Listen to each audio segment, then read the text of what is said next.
I was just sitting in my living room the other night, totally zoned out, watching some random YouTube videos.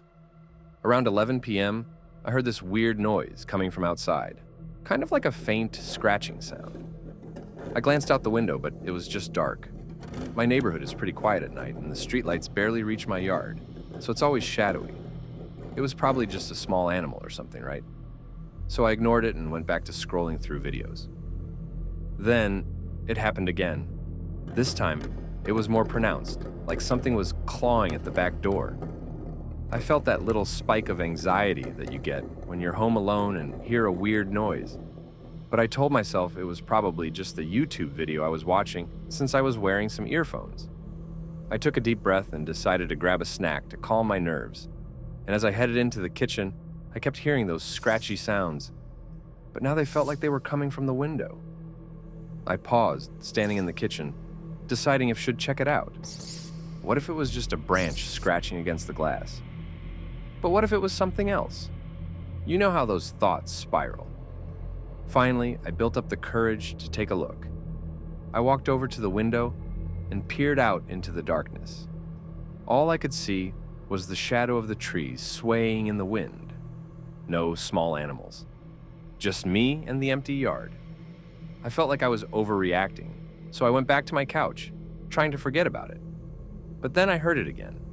This time, it was kind of louder. It sounded like it was coming from the patio door now. I glanced at the clock, 11:30 p.m. Should I call someone? It felt ridiculous. I told myself again it was probably just a cat or some other animal. So, I grabbed my phone, switched on the flashlight, and slowly approached the patio door. I peeked through the glass.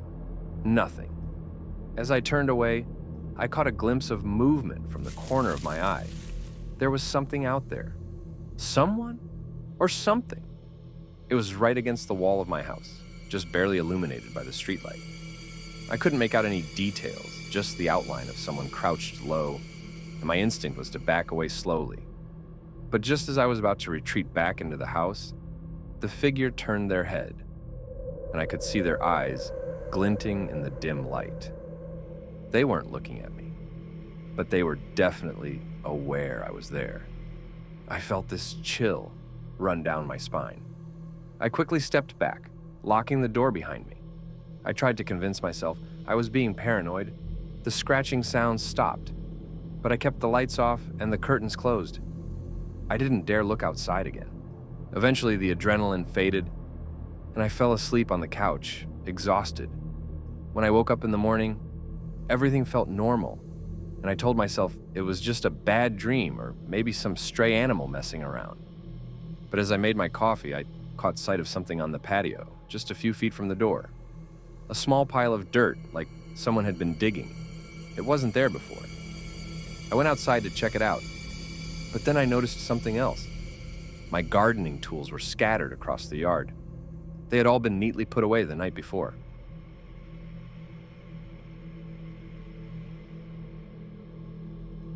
My friend Gabe's car broke down the other night, right as he was leaving work, and he needed a ride home. It was already late, around 11 p.m., but he works about 20 minutes from my place, so I went to help him out. I pick him up and we start driving back, taking mostly back roads because it's faster. There's nothing out there but fields and the occasional farmhouse just quiet and dark as hell. We're chatting about nothing in particular when we come up on this old, barely paved road. The headlights only go so far, so it feels like we're driving into a tunnel. Gabe keeps looking out the window like he's expecting to see something, and I ask him what's up. He kind of shrugs and says, "Dunno, I just keep seeing these lights out there." He points out the window, but it's pitch black. I don't see anything, just shadows. A few minutes go by, and I'm starting to feel weird too. And then, just as we're about to turn onto a larger road, we spot this car up ahead. It's pulled over on the shoulder, hazard lights flashing, and someone's standing next to it. Gabe looks at me like, "What do we do?" But before I can answer, the person waves us down. Now, I'm all for helping people out, but something just felt wrong. It wasn't even that late, but I had a bad feeling. I told Gabe, "Let's just drive past and see what they do." As we get closer, the person, who's standing in front of their car so we can't even see their face, just stands there, not moving, arms still up, waving like they're flagging us down. We pass slowly, and I try to look over, get a better view. But the way they're standing, their head is turned just enough that I can't make out any features. They're just staring forward, not even at us. We kept going, and Gabe looks back, saying, "Maybe we should have stopped." But then he stops mid-sentence. I glance in the rearview mirror, and the car that we'd passed isn't there anymore. No lights, no person, empty. I sped up a little, hoping we'll be back in town soon. But Gabe keeps checking the mirror, mumbling about how he's sure he saw a person. And right when I'm about to tell him to let it go, I saw something ahead, in the middle of the road. It's a car. Not the same car, but another one. Just sitting there with its headlights off, barely visible. There's no shoulder for them to pull onto and no sign of anyone around. I have to swerve to avoid it, and as I pass it, Gabe points something out. It's another car. Same thing. Sitting there in the middle of the road, no lights, no driver, just a shadowy outline. At this point, I'm done. I gun it, driving way faster than I probably should, eyes glued to the road. I don't know what's going on, but every few minutes, another car shows up. Some of them are turned sideways, others are just parked dead center, like they've been abandoned. And every time we pass one, Gabe swears he sees someone standing nearby, just out of sight. We finally hit the main road and make it into town, both of us just shaking. As we pull up to his place, Gabe said, "Those cars? Did they look familiar to you?" I didn't know what he meant. The next day, I drove back down that road in the daylight this time, just to see if maybe I imagined it. And right where we first saw the cars, there's nothing. Just an empty road.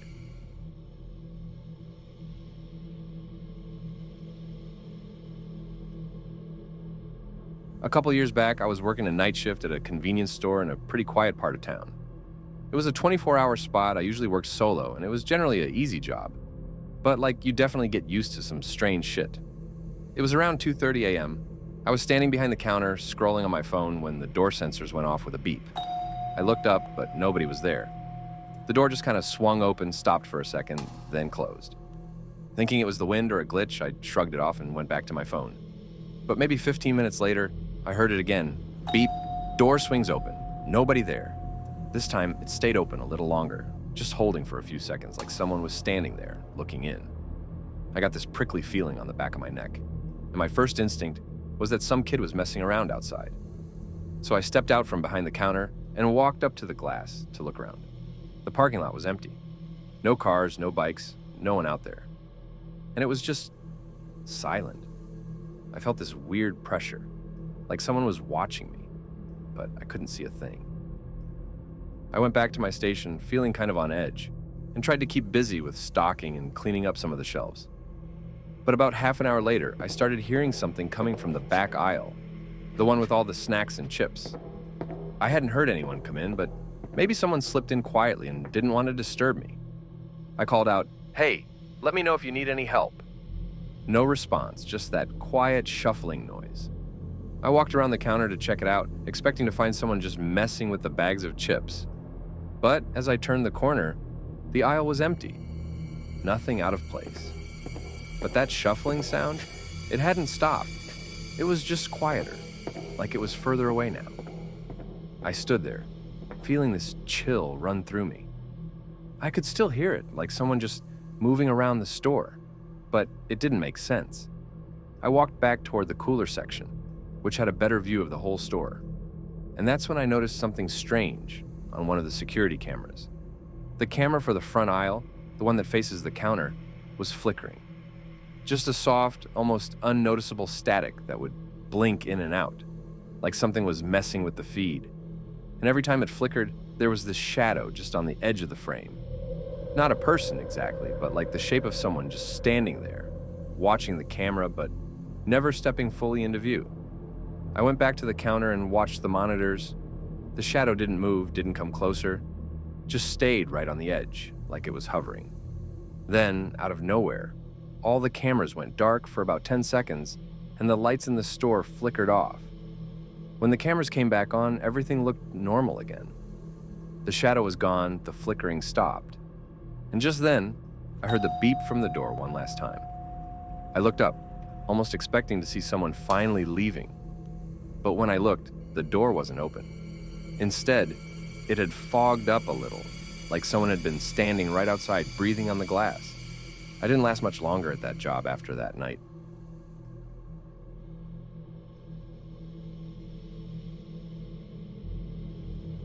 Last year, I picked up an evening gig cleaning offices for some extra cash. It was straightforward work and gave me time to think, especially since I mostly worked alone. One of my buildings was a 3-story insurance office on the edge of downtown. It was usually empty by 7 p.m., and by the time I got there, I had the place to myself. One night, my shift started like any other. I went up to the top floor, started vacuuming, wiping down desks, and emptying bins. I had my earbuds in when I heard a silent knock. Just a slow tap, tap, tap sound, barely loud enough to hear over my music. It was probably the AC or maybe something outside, so I brushed it off and kept working. But as I moved down the hallway, the tapping started up again. I took my earbuds out, and this time, I could hear it clearer. It was coming from one of the empty conference rooms at the far end of the hall. The room has a big glass windows facing the hallway, and it was dark, with only the glow of a streetlight from outside. I slowly walked over, and that's when I noticed the door was slightly ajar. Now, I was pretty certain I hadn't left it that way, but maybe someone else had forgotten to close it earlier. I stepped inside to take a quick look around. The room was empty, just a long table with chairs around it and some file cabinets against the wall.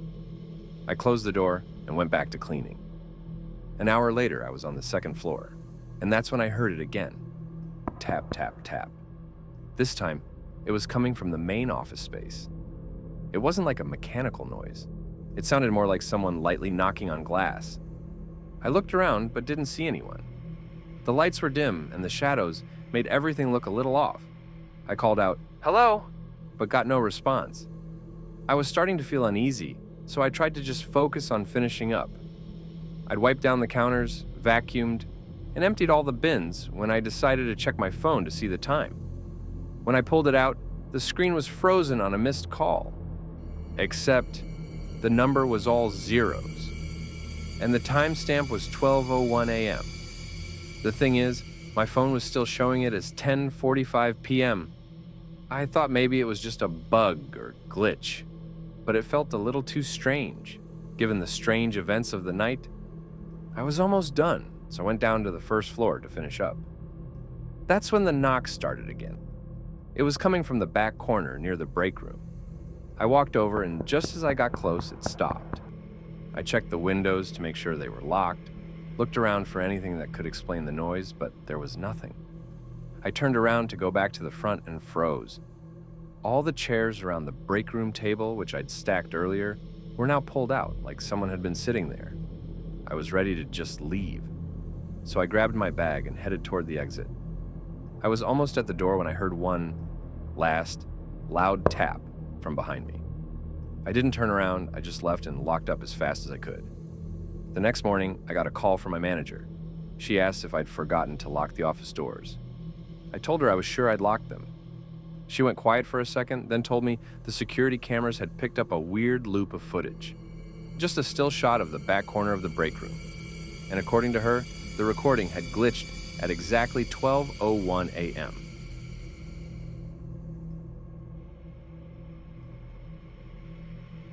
I was coming home late one night from my friend's place across town. Everything was pretty dead by the time I was walking back. I'd been working late the past couple days, and this was my first time getting out and unwinding a bit. Nothing crazy, just a couple of us hanging out, talking about life and work, that kind of stuff. I left a little after midnight, way later than I usually stay out, but it was fine. I only lived a few blocks away.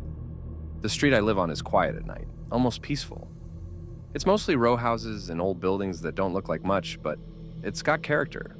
The streetlights are few and far between, but I'm used to it. Anyway, I'm about halfway home when I realize that my phone's dead. I was using it for directions earlier since I was walking through a new area, so now I'm out of juice. I think about how I should start carrying a power bank, but brush it off since I'm almost home. But it's also a reminder that if something weird happens, I can't call anyone. And then, about 2 blocks from my place, I see a guy just standing at the corner. He's not really doing anything, just standing there staring off. Not dressed in any kind of strange way, just normal clothes. I thought he's waiting for someone, or maybe having a smoke. But as I got closer, he doesn't look like he's doing any of those things. He's just standing there. There's no way to avoid him since he's right on the path I need to take. So I kept walking, and when I'm close enough to pass, he looks at me and says, "Hey man, you got the time?" Instinctively, I go to reach for my phone before remembering it's dead. I just shake my head and say, "Nah, my phone's dead, sorry." But he doesn't take that as an answer. Instead, he just kind of frowns, like that's not what he expected. And then he says, "Yeah? Where are you headed?" That's where it gets weird, because that's not a typical follow-up question. Like, most people would just move on, right? I brush it off and keep walking, saying, "Home, just down the street." He nods, but then he starts following me. He's not saying anything, just keeping pace a couple steps behind.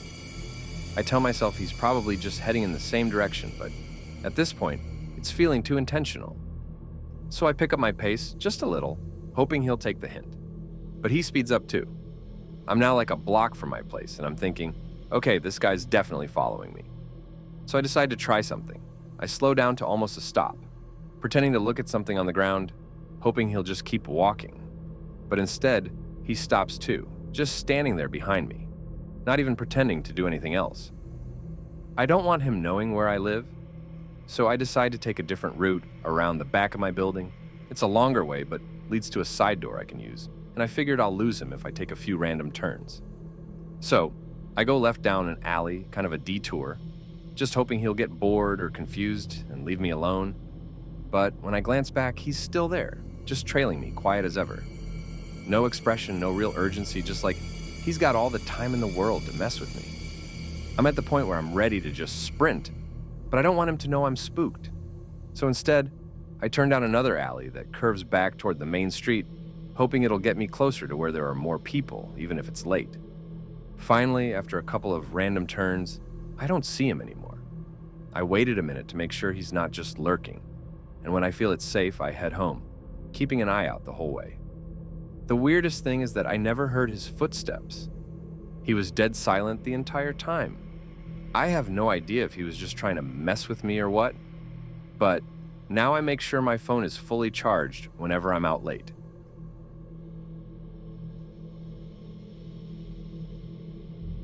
I'd just come back from running errands, and as soon as I walked in, I realized I was out of trash bags. No big deal, so I grabbed my keys, threw my hoodie back on, and decided to walk to the little corner store down the street. I got to the store, grabbed the trash bags, and start heading back. As I'm walking, I noticed the old school diner across the street, one of those spots that usually has a bunch of people in it, even late at night. But tonight it's empty, like lights off, chairs up on tables, just totally closed. I keep walking, but then I saw something that makes me stop. There's a table inside, right by the window, with a single coffee cup sitting on it, just one. And even though the place is clearly closed, there's this small flickering light near the cup, like someone left a candle burning. Then I noticed movement inside.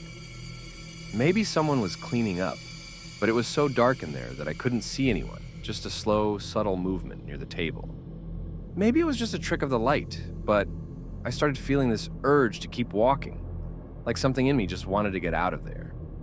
As I turned back toward my place, I noticed someone standing under a streetlight a few blocks down, facing in my direction. I couldn't make out any details, but they were just standing there, completely still, like they were waiting. It didn't make any sense, but the longer I looked, the more I felt like they were watching me. I was far enough away that it could have just been someone waiting for a bus or anything, really, but there was no bus stop on that street. I looked back over my shoulder, and that's when I saw another person standing in the shadows, near the diner, facing the same way. It felt like they were mirroring each other. Both of them just standing perfectly still, angled toward me. I started walking faster. Every few steps I glanced back, and I swear each time I saw another figure a little closer, just standing there, not moving, always facing me. I wasn't about to stop to get a good look. By the time I got back to my place, my hands were shaking so much I could barely get my keys in the lock. I closed the door behind me and immediately double locked it. But as soon as I was inside, I felt kind of ridiculous. Like maybe I just freaked myself out for no reason. I went to my window to look out, trying to convince myself it was nothing. The street was empty, totally normal. No people, no flickering lights, nothing weird at all.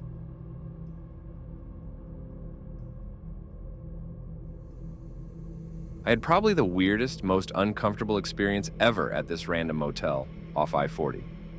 I'm not saying it was paranormal or anything, but something was weird, you know? I was driving from Tennessee to Arizona, and I was exhausted. It was around midnight, so I decided to pull over for the night. I found this motel, the kind that looks cheap but still clean enough to not give you bed bugs, you know what I mean? The dude at the front desk looked like he had just woken up, half asleep, but gave me a room key without any small talk, which I appreciated. I wasn't in the mood for chit-chat, just wanted a bed. Room 212, second floor, corner unit. I remember that because the stairs creaked like hell, and as I was climbing up, I was sure someone was going to come out of their room and yell at me. It was that loud. Anyway, I get to the room, and honestly, it wasn't terrible. The decor screamed 80s, but the sheets looked clean, and the AC worked. That's all I needed. I threw my backpack on the floor, kicked off my shoes, and collapsed onto the bed without even bothering to check my phone. That's when I noticed it. The sound. At first, I thought it was the AC being weird, like maybe the fan was busted or something. But no. It was a low, constant buzz coming from the wall behind the bed. Like, you know that noise old fridges make? Yeah, it was like that, but more mechanical and rhythmic. I tried to ignore it, but after a few minutes, it started getting under my skin. I'm usually good at tuning things out, but this was one of those noises that just grates on you. So, I get up, thinking maybe there's some electrical panel behind the wall, or the room next door has a busted AC or something. I put my ear against the wall to figure out where the sound's coming from, and that's when I realized it wasn't the room next door. It was inside the wall. I'm not gonna lie, at this point, I'm kind of freaked out. I back away from the wall and try to think about it, like maybe it's pipes or some old wiring, but the sound was too intentional? Like it had a rhythm to it. I can't really explain it, but it was just too weird to ignore. I texted my friend, who I was supposed to meet in Arizona, about the noise. She just laughed and told me to suck it up, saying, "You're probably overthinking it. Motels are creepy, lol." So I tried to ignore it and laid back down, but now I couldn't stop thinking about the noise. It almost felt like it was getting louder, like it was reacting to me. I decided to go down to the front desk and ask the dude if there was something up with the room. I didn't want to be that annoying customer, but whatever, I wasn't about to stay up all night with that creepy buzzing. I head downstairs, but when I get to the front desk, there's nobody there. I ring the bell a few times, call out, but no one shows up. At this point, I'm getting more annoyed than anything. I just wanted some sleep, and now I had this weird noise situation with no one to complain to. I went back up to my room, and as I'm walking down the hallway, I noticed that every room door is closed, no lights shining from under them. It's dead quiet, except for that damn buzzing when I get closer to 212. I unlock the door and head back inside, and the buzzing is just there. Then things got real uncomfortable. As I'm sitting on the bed, trying to decide if I should just tough it out, I hear footsteps above me. But here's the thing. I was on the second floor, and there's no third floor. Like that was the roof. My brain's trying to make sense of it, but I was too tired to think clearly. It wasn't just one or two steps either. It was full-on pacing back and forth, right above my room. At this point, I'm on edge. I grabbed my backpack and got out of there, deciding to leave and find another place. Screw it. I'll drive another hour if I have to. I headed back downstairs, and as I'm about to get in my car, I saw the front desk guy standing outside, smoking a cigarette. I walked over and told him about the noise and the footsteps, and this dude just gives me this weird look and goes, "Yeah, that happens sometimes." Huh? That's it? No explanation? Just, it happens? I asked him what he meant, and he shrugged. said something about the building just being old and settling. But it didn't sound like settling.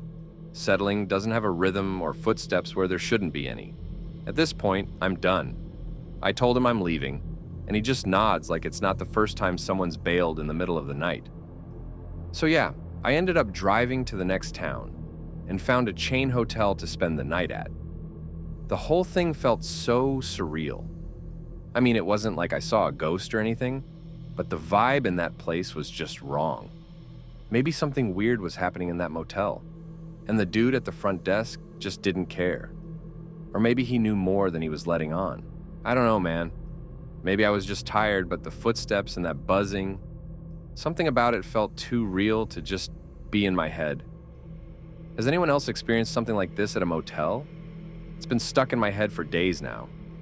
Honestly, it could have been anything, but damn if it didn't give me the creeps.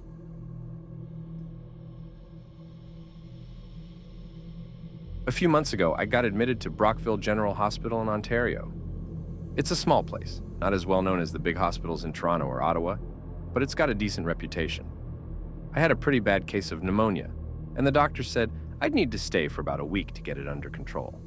The room they put me in was on one of the older wings of the hospital. Small, a bit outdated, but clean. The first day was fine. They hooked me up to some IV antibiotics, and I spent most of the day asleep, flipping through channels on the TV. The room was small but private, with a decent view of the city skyline, so I couldn't complain. The nurses were nice, checking in every few hours, and everything seemed pretty fine, but then, that night I heard it for the first time. It was around midnight, maybe a little later. I was drifting off to sleep when I heard this loud, distressed shouting coming from down the hall. I thought maybe it was just a patient having a bad reaction to something, or maybe someone with dementia. It's a hospital, so weird noises aren't exactly rare. The shouting would come and go, like whoever it was kept getting worked up, then calming down, only for it to start all over again. I tried to ignore it, but it was hard to sleep with that sound echoing in my head. Eventually, it stopped, and I managed to fall asleep. The next day, I asked one of the nurses about it. I didn't want to sound paranoid, so I just casually mentioned hearing someone shouting the night before. She kind of brushed it off, saying that some patients get agitated at night, especially older ones. I figured she was probably right, so I didn't think much more about it. But then it happened again the next night. Same thing. Just after midnight, I woke up to that same shouting. This time, it was more intense, like the person was in even more distress. I tried to convince myself it was just some poor patient having a rough time. By the third night, I was starting to get freaked out. The shouting was back, louder and more desperate. It sounded like it was coming from a room a few doors down. But no matter how much I strained to listen, I couldn't figure out which one. The next morning, I asked a different nurse if she knew anything about what was going on. She seemed surprised, almost like she hadn't heard anything herself. She assured me that everything was fine. Then came the fourth night. This time, the shouting started earlier, right around 11 p.m. It was louder than ever, like the person was in absolute agony. I couldn't shake the feeling that something was seriously wrong. I wanted to call the nurse, but I was frozen in place, just listening to that voice, wondering who it was and what was happening to them. And then, just as suddenly as it started, it stopped. Dead silence. The next morning, I was exhausted. I kept replaying the sounds in my head, trying to make sense of it. But the day was quiet, and no one mentioned anything unusual. Later that afternoon, I was sitting up in bed, eating the standard hospital lunch, some bland chicken and veggies, when I saw something. Two orderlies were walking down the hall, pushing a gurney with a body bag on it. They passed right by my room, and I couldn't help but stare. I kept thinking about the shouting I'd heard the night before and the nights before that. What if it was the same person? What if whoever was in that body bag was the one who'd been shouting? I couldn't shake the thought that maybe I'd been hearing someone in their final moments. When the nurse came in to check on me, I asked her about the body bag, but she just gave me a tight smile and said, "There's nothing to worry about. These things happen." After that fourth night, the hospital was quiet. I didn't hear anything out of the ordinary for the remaining days. When I was finally discharged, I haven't been able to stop thinking about it since.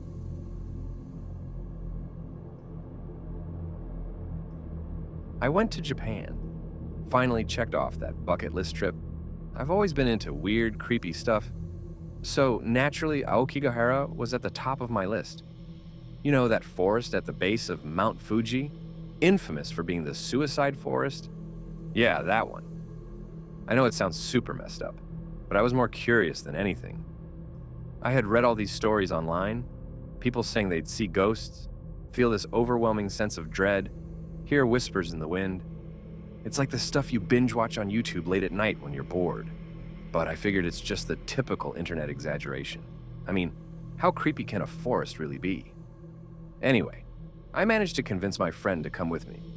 He's one of those, I don't believe in any of that supernatural crap kind of guys, which I figured would help balance out my low-key anxiety about the whole thing. So we planned this day trip to Aokigahara. Nothing fancy, just a hike through the forest. We got there early, around 9 a.m., so we could make the most of the daylight. The entrance wasn't as eerie as I expected. There were tourists, and honestly, it kind of felt like any other hiking spot. But as we went deeper into the forest, things started to change. The trees are so dense that the sunlight barely makes it through. It's like stepping into a completely different world. Quiet. No birds, no wind, just nothing. We followed the main path for a while, which is pretty well marked, but my friend decided we should explore. Bad idea. The second we veered off the trail, it got creepy. There's this unnerving feeling, like the forest just swallows you up. No sounds, no signs of life, just us and miles of trees. We didn't say much, but I could tell my friend was starting to feel it too. He wasn't as cocky anymore. About an hour in, we came across this random assortment of personal items. There was an old shoe, a half-buried backpack, and what looked like a torn-up piece of clothing. Tyler made some dumb joke about it being from campers who got lost, but I wasn't laughing. Something about it felt wrong, like, I don't know, it didn't seem like stuff you just forget on a hike. I kept looking around, half expecting to see someone watching us from the trees, but there was no one, or at least no one we could see. We kept walking, and that's when we stumbled on one of those "Do Not Enter" signs. You see them in all the Aokigahara YouTube videos, but it's different when you're standing right in front of one. The signs basically warn you not to go any further, especially if you're struggling mentally. They even have hotline numbers listed. It's heavy, man. My friend, of course, shrugged it off and kept walking. I was hesitant, but I followed because, well, I didn't want to be left alone. About 15 minutes later, we saw it. A tent, half collapsed and covered in moss, like it had been there for years. It didn't look like it belonged to any recent campers. It was just there.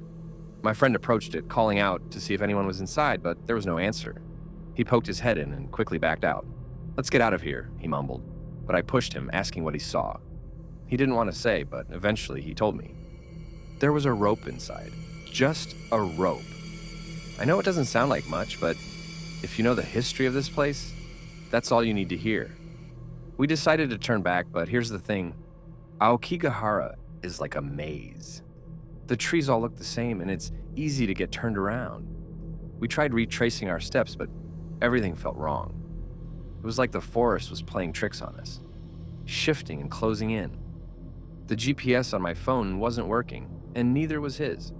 We were lost, and the sun was starting to set. That's when I heard it. It was a freaking whisper, soft at first, but it got louder. It wasn't in English or Japanese. It was just a sound, like someone trying to speak, but not quite forming words. My friend heard it too because he stopped dead in his tracks. We both looked around, trying to pinpoint where it was coming from. We eventually found our way back to the main trail, but we didn't talk the rest of the way out of the forest. It wasn't until we were back at our hostel that NY friend finally admitted he'd never been so freaked out in his life. He tried to play it off, saying it was probably just some random woman hiking, but I could tell he didn't believe it. Neither did I. We left Japan a few days later, and I haven't been able to stop thinking about it since. I don't know what we saw that day. Maybe it was just our minds playing tricks on us, or maybe Aokigahara really is as haunted as people say. So yeah, believe what you want, but if you're ever thinking of visiting Aokigahara, just don't go off the trail.